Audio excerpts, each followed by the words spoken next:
Hello student, now we are going to start another chapter, that is acid secretion in kidney, right? So we all know that our extracellular fluid has a normal pH of 7.4.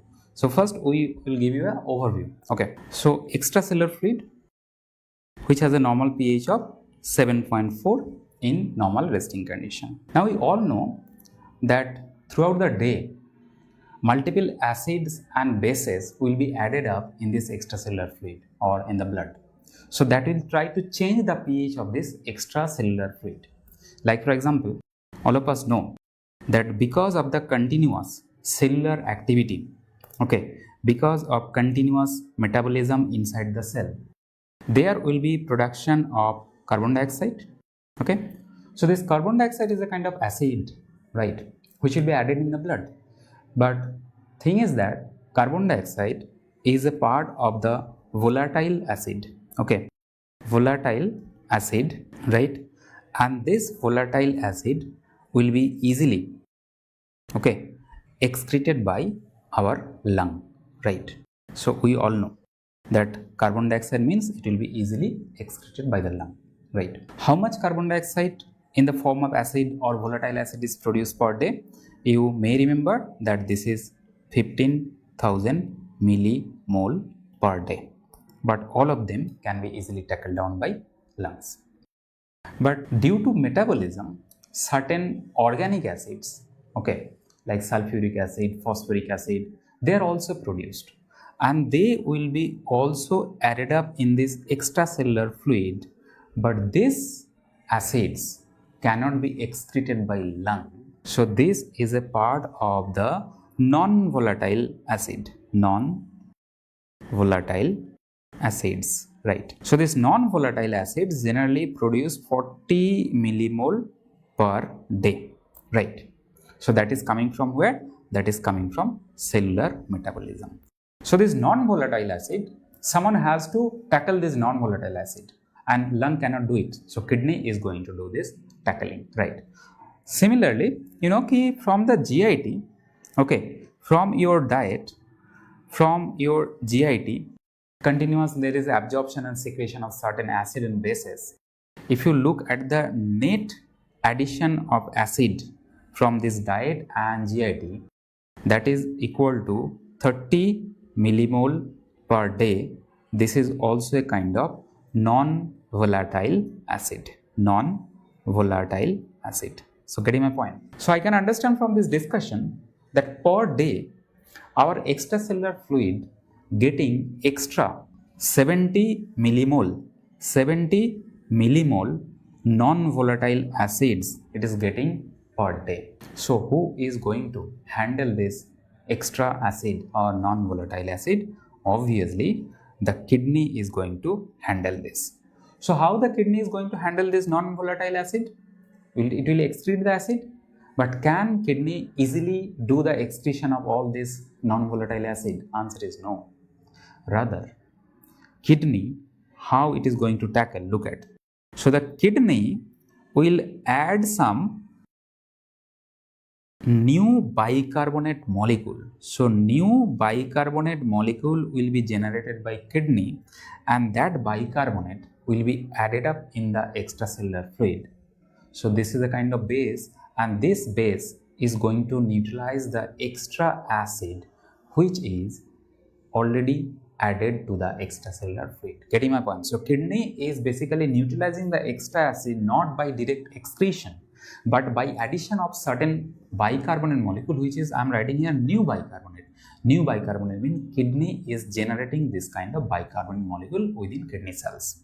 But whenever kidney generate one new bicarbonate molecule, you will understand what is the mechanism, how it generates new bicarbonate. But for the time being, remember, whenever it added one new bicarbonate to blood or extracellular fluid, it will excrete one molecule of H plus ion in the urine. So one molecule of H plus ion will be secreted at the level of urine, right? So this is the first job which is done by the kidney in acid-base balance. Now there is a bigger job also.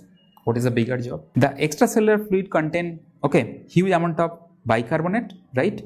24 millimole per liter. So that bicarbonate will be filtered at the level of kidney. So I'm writing here bicarbonate filtration is going on at the level of kidney.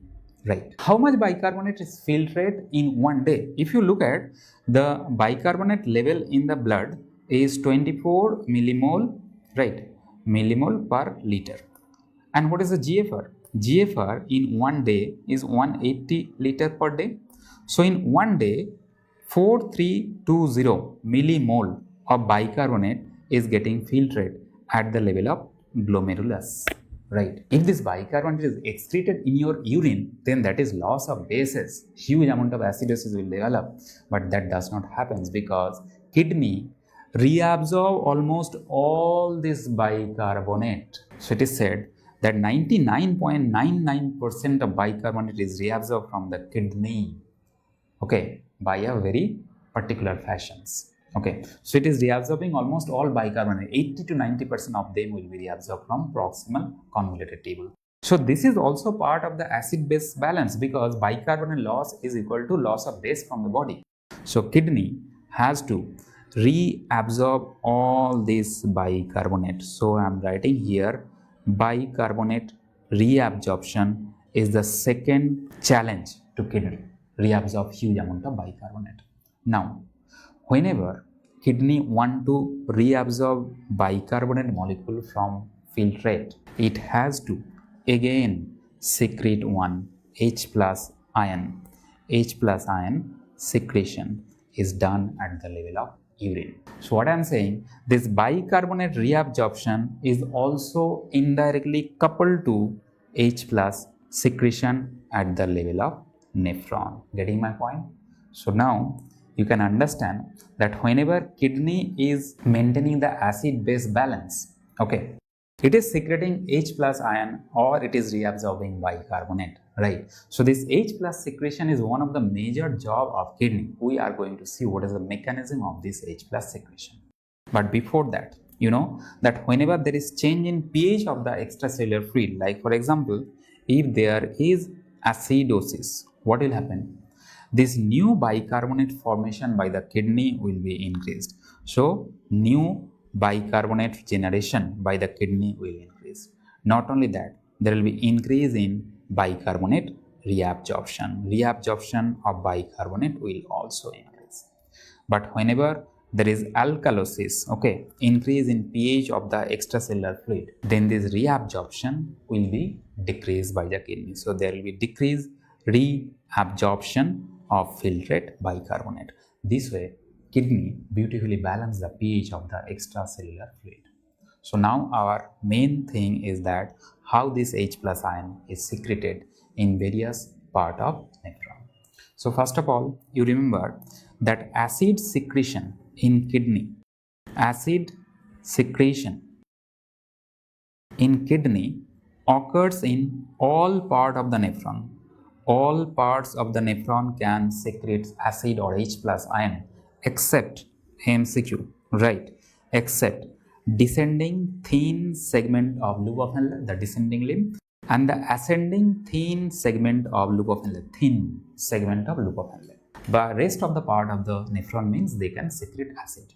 So let's start with acid secretion at the level of PCT. So how the PCT is secreting acid, right?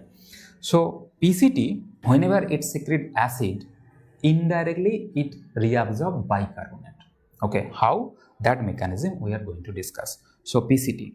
So I am drawing one epithelium cell of PCT. This kind of diagram we have already made in the previous chapter also. So this is the epithelium cell.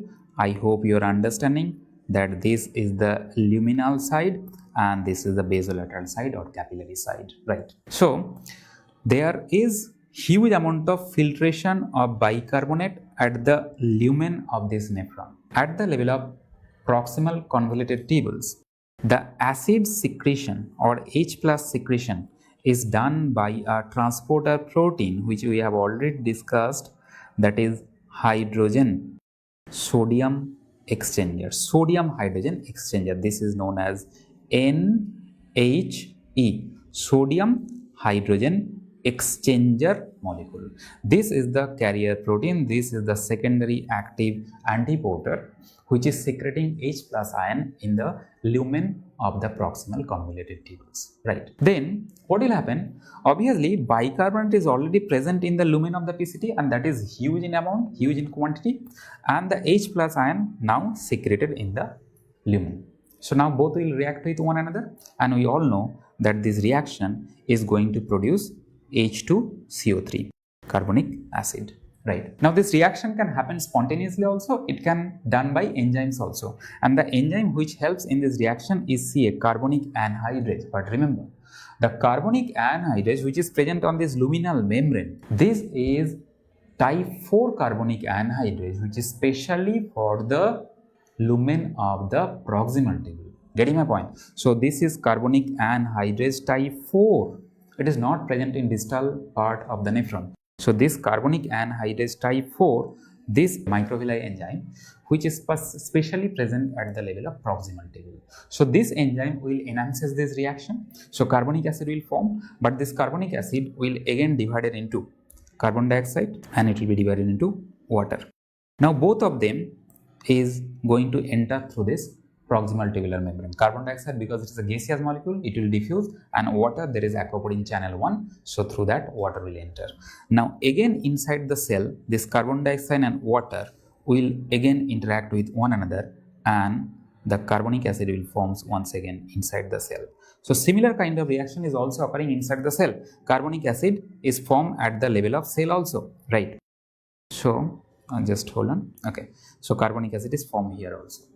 Now if I ask you who is helping this reaction, again the carbonic anhydrase, but look at this carbonic anhydrase which is present in the cytoplasm is carbonic anhydrase type 2, right? Now the carbonic acid which is formed inside the cell, it will be divided into H plus ion, and this H plus ion is going to be secreted and it will be divided into bicarbonate ion.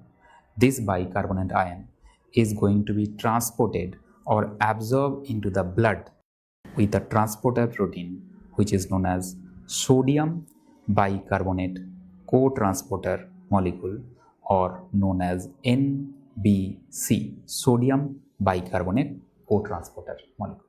Getting my point? So now we look at the whole reaction. Okay, same reaction is occurring inside the lumen also, same reaction is occurring inside the cell cytoplasm also, two different variety of carbonic anhydrase. But because of this reaction, what I am getting one molecule of bicarbonate which is entering inside your blood. Do you think this is a new bicarbonate generated by the proximal tubular epithelium cell? Answer is no. This bicarbonate is basically coming from here, the lumen. But the bicarbonate from the lumen, it cannot enter inside the cell directly. This bicarbonate cannot enter here directly. So it is taking help of certain reaction. It is first reacting with H plus, then it is divided into carbon dioxide water. That carbon dioxide is entering in the cell. I am generating bicarbonate, and that bicarbonate is real in the blood. So basically I can understand from here that at the level of PCT, H plus secretion leads to absorption of what? Leads to absorption or reabsorption of bicarbonate molecule. Getting my point? Very, very important. So this is not new bicarbonate. That's why earlier I told you that whenever kidney want to reabsorb this bicarbonate, you have to secrete one molecule of H plus ion, and this mechanism is specially for which part of the nephron? In the proximal part of the nephron. Very, very important. 80 to 90% of the bicarbonate will be reabsorbed by this kind of mechanism. Okay, now you know that this carbonic anhydrase molecule, that is blocked by which drug? That is blocked by acetazolamide. So this is the drug which block this carbonic anhydrase type 4 and carbonic anhydrase type 2 both.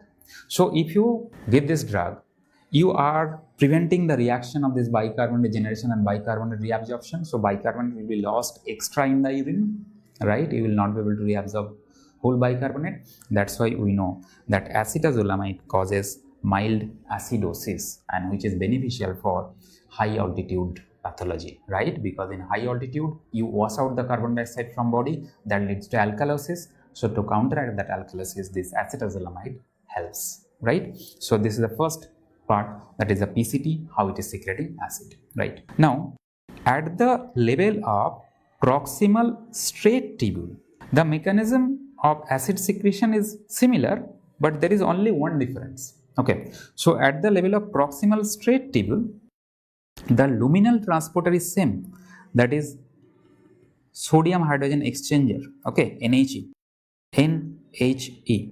But at the level of basolateral aspect, the bicarbonate reabsorption, okay, will be done by a different transporter. This is the difference that you have to remember. That in the proximal convoluted tube, we have seen NBC is there, sodium bicarbonate co-transporter is there.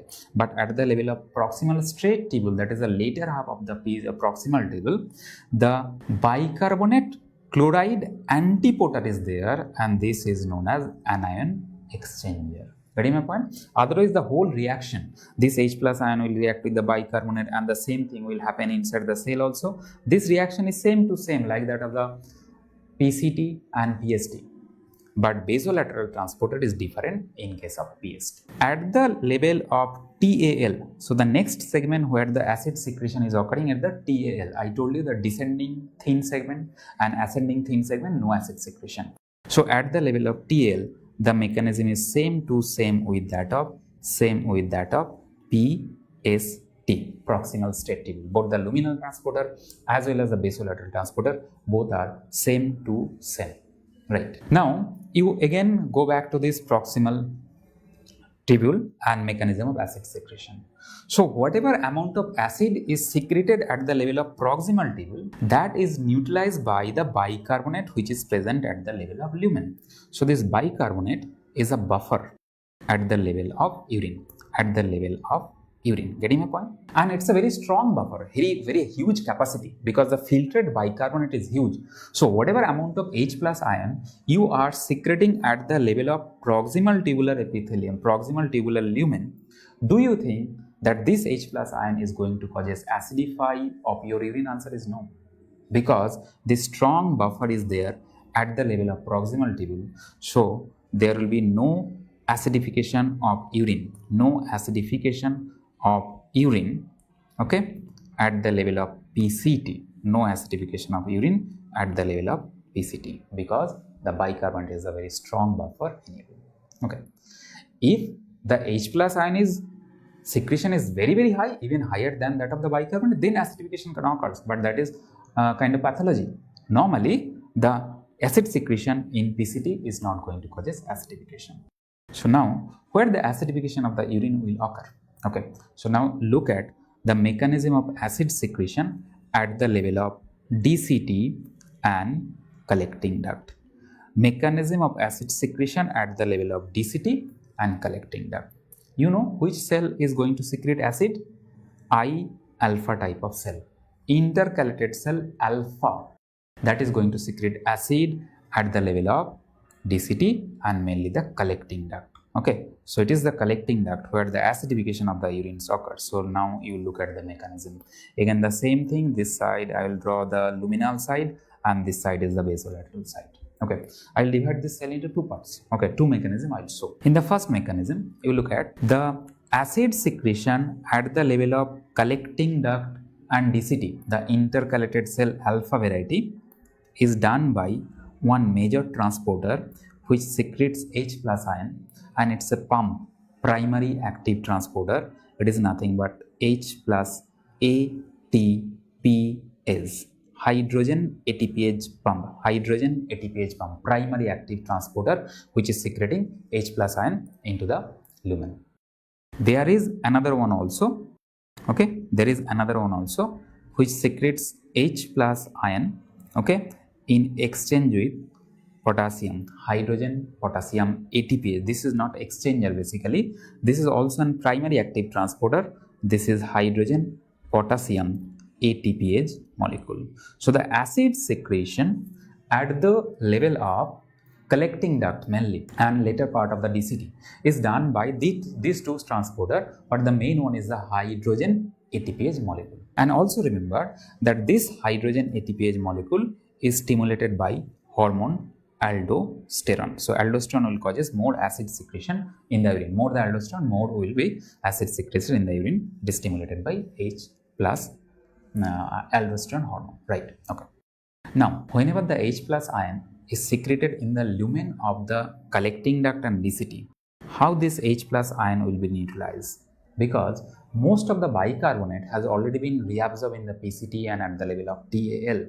So bicarbonate is very minute at the level of distal tubule. And even if the bicarbonate is there, the bicarbonate is not going to react with this H plus ion because this reaction requires carbonic anhydride type 4 which is absent in the distal tubule.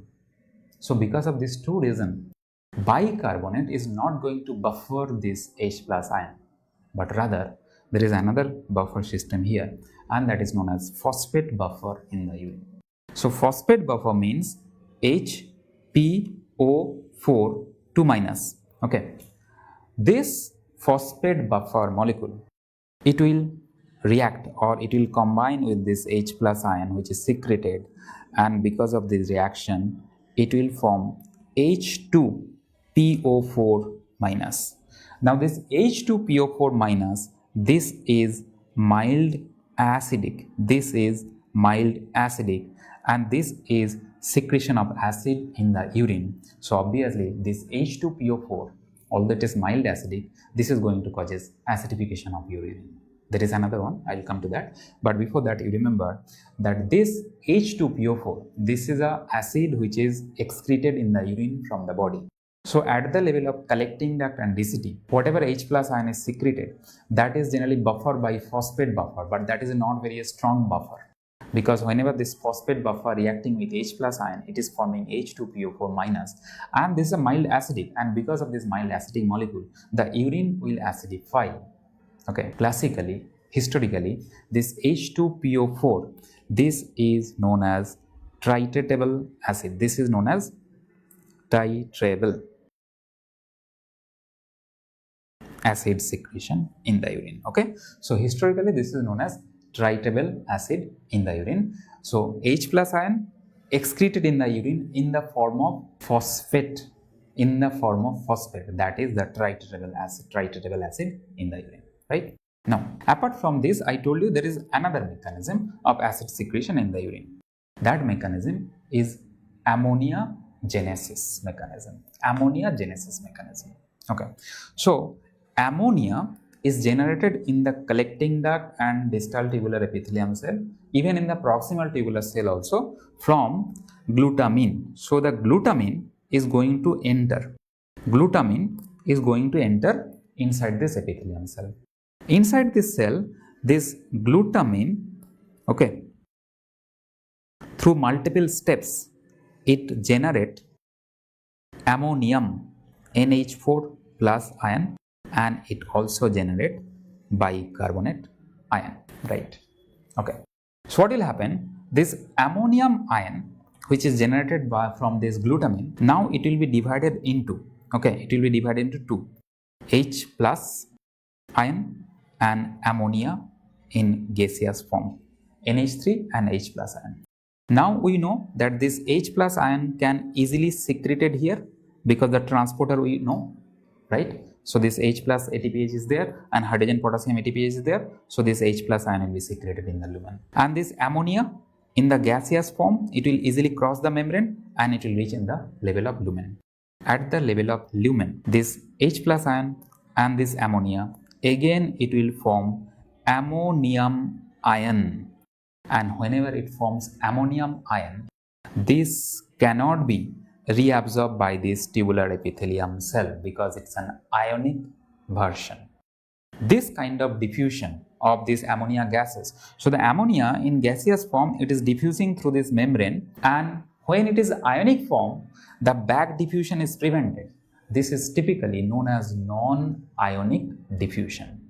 Because of this non-ionic diffusion, I can understand that this ammonium ion is trapped inside the urine because it cannot go back. So this ammonium is again a acidic molecule, and this acidic molecule will be excreted at the level of urine. So this will also leads to acidification of your urine. Getting my point?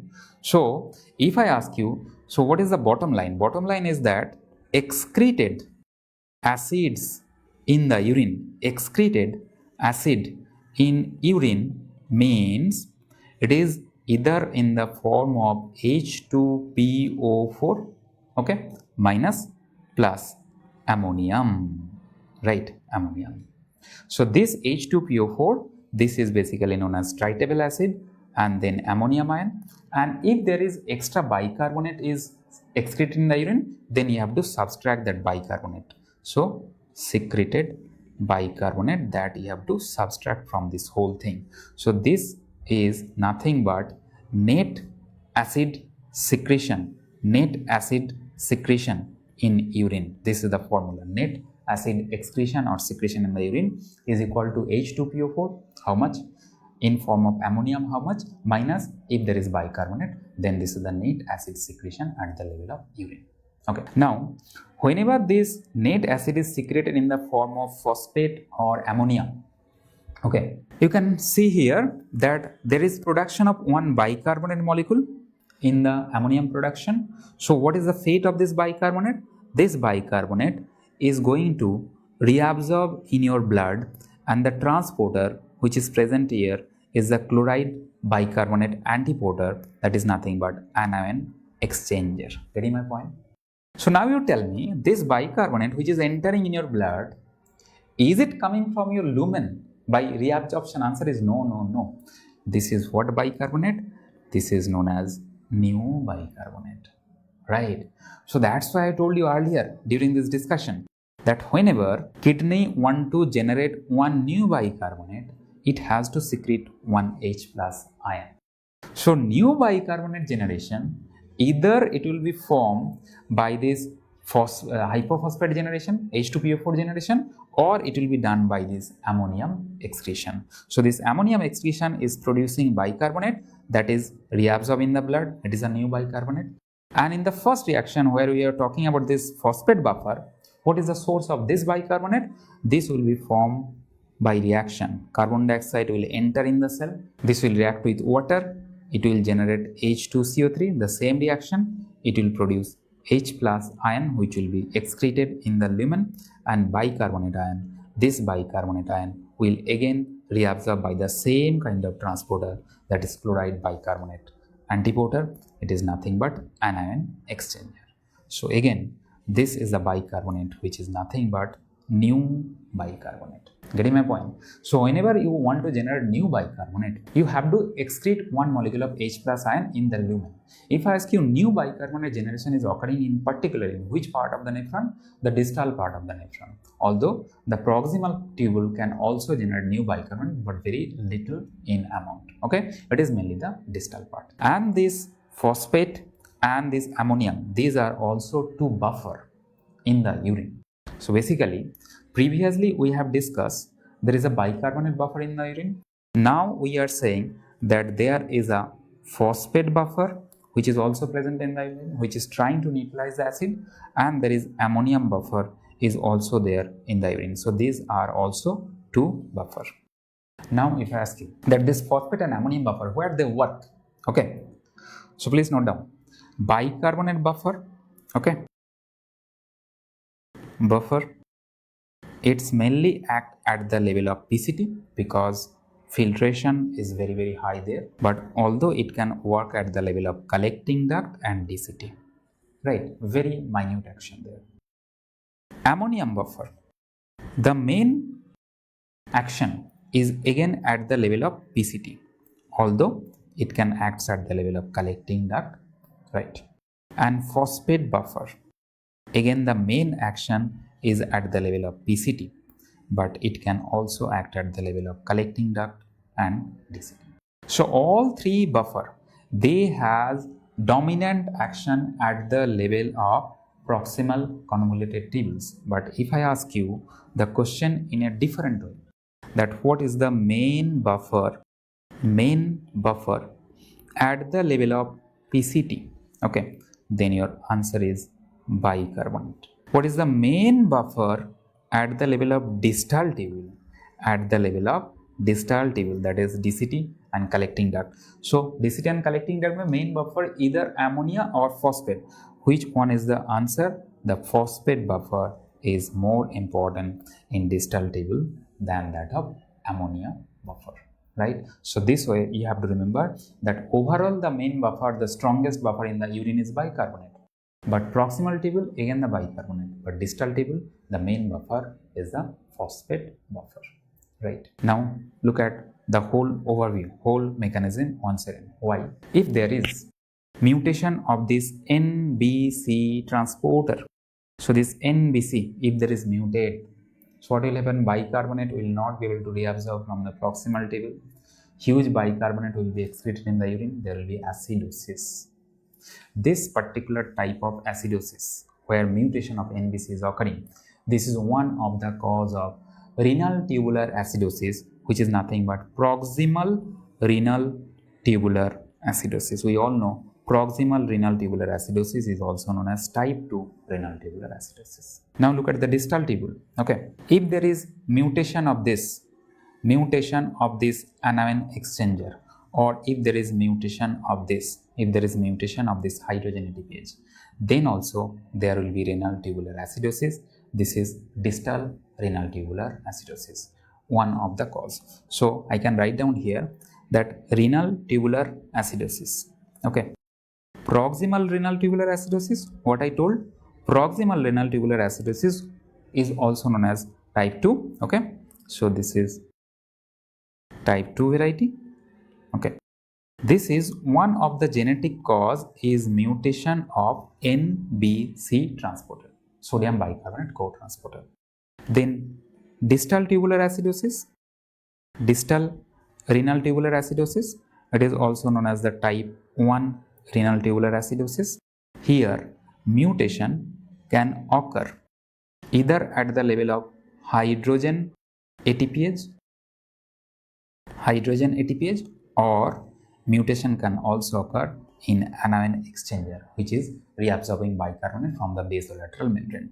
So mutation can occur any of them. That is one of the genetic cause of distal renal tubular acidosis. Now if you look at this distal tubule, I told you that carbon dioxide and water is reacting to form carbonic acid. Which enzyme? Again the same, that is the carbonic anhydrase in the cytoplasm, that is type 2. So this carbonic anhydrase type 2 enzyme, that is a cytoplasmic variety, it is present at the level of distal tubule also. It is also present at the level of proximal tubule also. If there is mutation of this carbonic anhydrase type 2, then proximal tubule as well as distal tubule both will suffer from the disease, and again the bicarbonate reabsorption will be hampered. So that will leads to a mixed variety of renal tubular acidosis. So I am writing here type 3 is a mixed variety of renal tubular acidosis. It's known as mixed variety of renal tubular acidosis. Here there will be mutation of carbonic anhydrase type 2 enzyme, both in the proximal tubule, both in the distal tubule. So proximal and distals both will be affected in this disease. And last one, you look at this diagram once again, otherwise you will not understand. So aldosterone, I told you aldosterone stimulate hydrogen ATPase. So more aldosterone means more acid secretion, but less aldosterone means less acid secretion. So if the aldosterone is not present in your blood, if there is low aldosterone than that of the physiological limit, then body will not be able to excrete H plus ion at the level of collecting duct. So more H plus ion will stay back. That is also a problem of the renal tubules, and this is known as the type 4 renal tubular acidosis, which is known as the hypoaldosteronism mediated renal tubular acidosis. So this is type 4 or hypoaldosterone renal tubular acidosis. There will be, because this distal part is also, the acid secretion in the distal part is also related to ammoniogenesis. So this will be also associated with defective, ammonia production at the level of distal tubule. Okay, ammoniogenesis production at the level of distal tubule. So these are the different subtypes of renal tubular acidosis which you have to read along with this acid secretion. So this is all about acid secretion in kidney.